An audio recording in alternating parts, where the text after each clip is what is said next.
Welcome back to the news at 10. We cross over to Abuja now, and here's Linda Akigbe. Linda?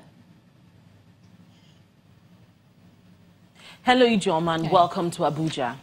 The Economic and Financial Crimes Commission has concluded arrangements to arraign a former governor of Kano State, Ibrahim Shekarau, and 3 others before a federal high court in Kano tomorrow. Mr. Shekarau is being charged alongside Ambassador Aminu Bashir Wali and one Mansur Ahmed for allegedly conniving to collect the sum of 950 million naira for the purpose of influencing the outcome of a 2015 general election.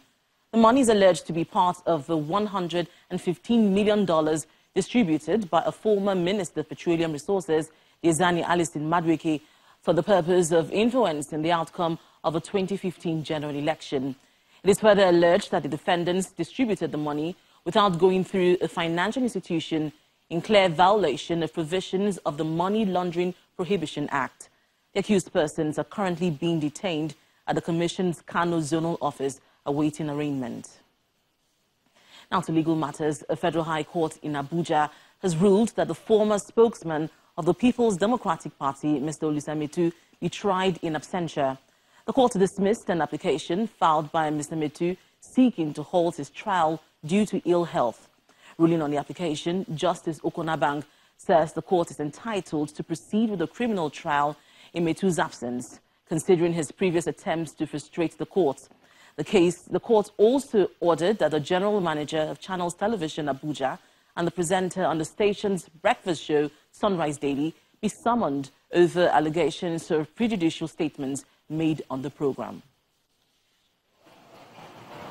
It's the continuation of the trial of a former National Publicity Secretary of the People's Democratic Party, Mr. Olisametu, at the Federal High Court in Abuja. Mr. Metu, who is standing trial for alleged fraud of 400 million naira, was absent in court on Tuesday, having collapsed during the trial on Monday, May the 21st. Following his absence, lawyer to Mr. Metu applied for a stay of proceedings to enable his client to recover. The prosecutor opposed the application, insisting that it was a ploy by the defense to stall the trial. In his ruling, Justice Okonabang dismissed the application on the ground that the court is not convinced that the accused is sick, having failed to provide evidence to that effect.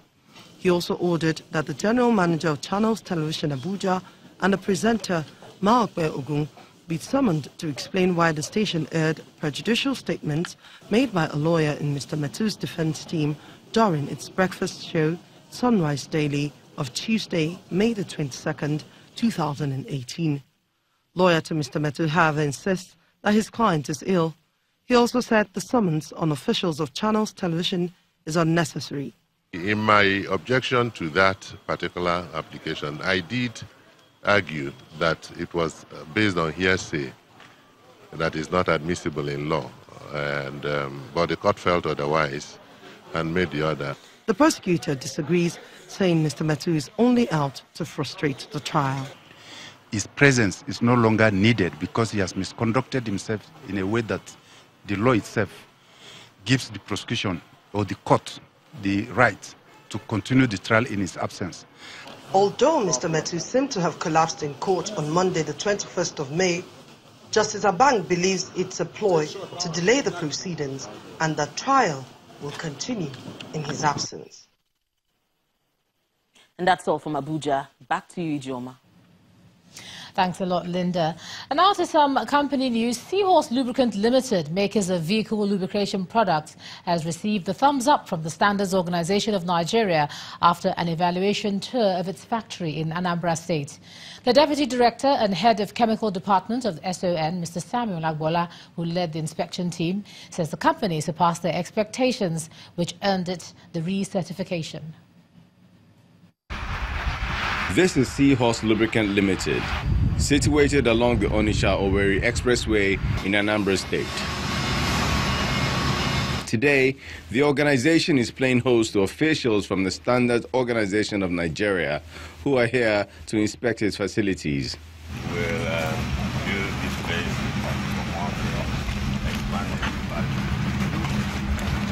The Chief Executive Officer of Seahorse leads the team around the premises.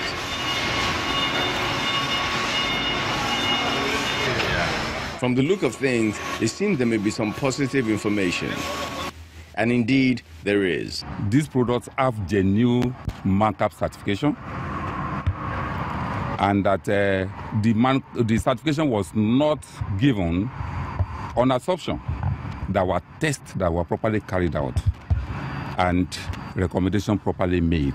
This is pleasant news for the CEO, as all the hard work put in by the company is receiving recognition to take it further. We have achieved so far with this product, even though produced in Nigeria, we have done something far better than what we have been importing.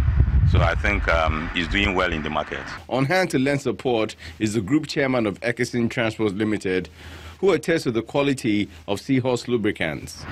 My stand on Seahorse is that today in the market, in our workshops, we've seen Seahorse oil as one of the best.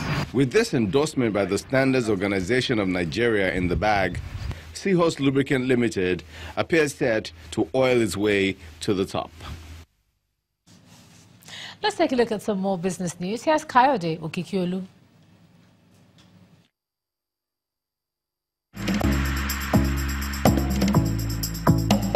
You First. First Bank.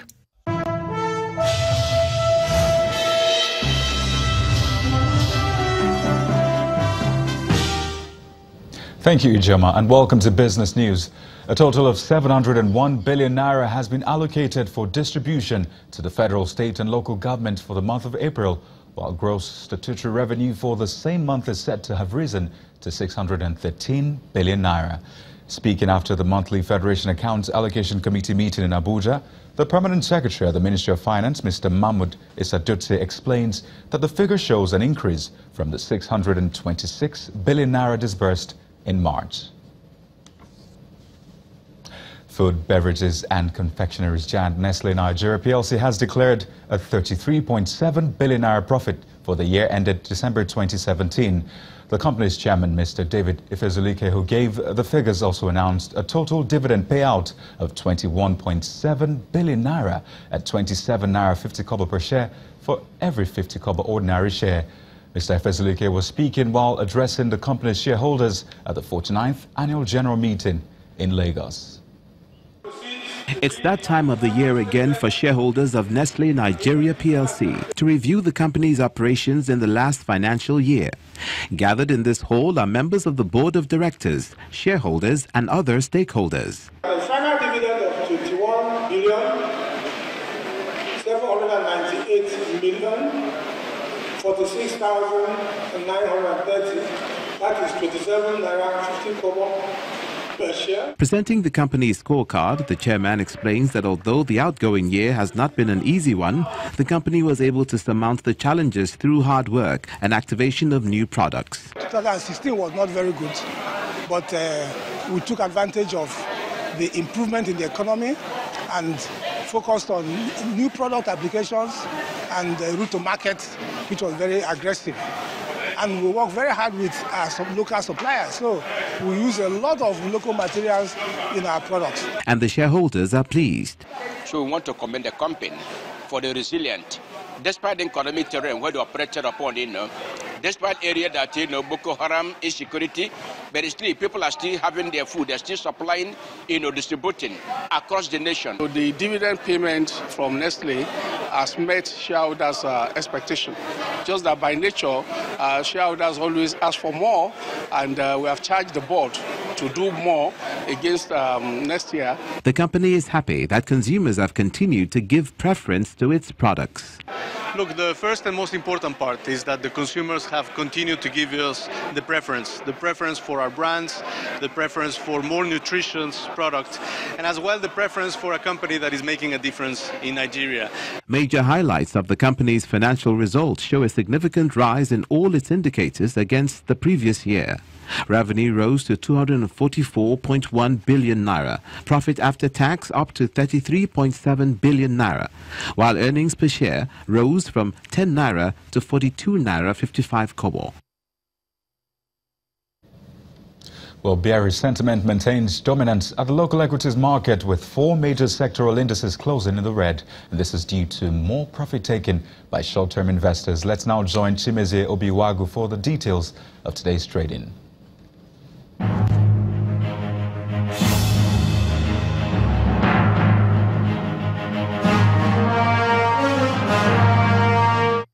Thank you for joining us on Stock Market Report. The bearish sentiment in the equities market persisted into midweek trading, with the all-share index dropping for the 5th consecutive session by 0.25%, longest streak of losses since March 28. Traders say the cautious move by investors is born out of the uncertainties surrounding the upcoming general elections and the fact that market had sustained some positive momentum for some time. This negative sentiment cut across all the major sectors except oil and gas, which ticked up by 0.08%, supported by the gains from MRS. In 3,721 deals, investors traded over 266 million shares worth 4.67 billion naira. Market breadth remains negative, 28 losers led by USCN versus 15 gainers led by Ikeja Hotels, whose technical suspension was lifted on Monday.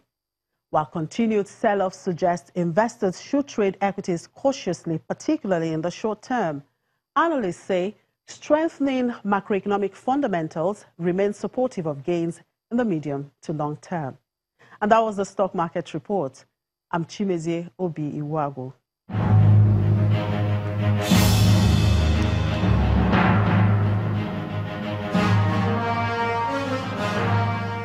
Thank you, Chimeze. Well, U.S. stock markets closed midweek trading session with a reversal of losses following comments from the Federal Reserve that it would allow the country's inflation to temporarily run above its targets.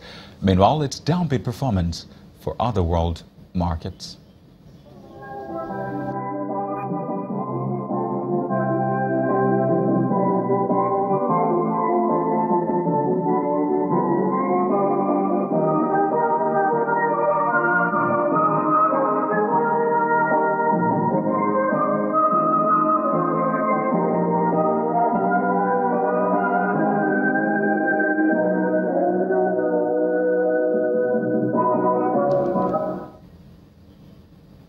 And that's business news. I am Kayode Okikiolu. It's now back to Ijeoma.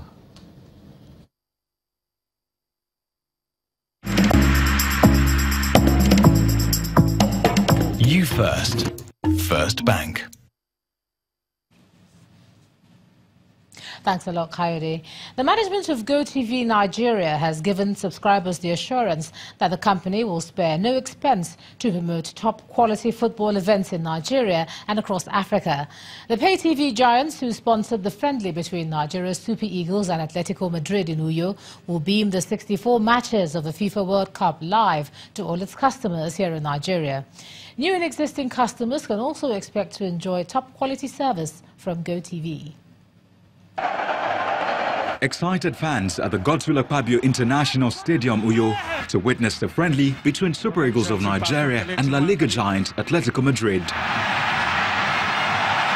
And a good place to try a shot from. The thrilling encounter made possible by GoTV Nigeria lived up to expectation with breathtaking display of amazing skills from both sides.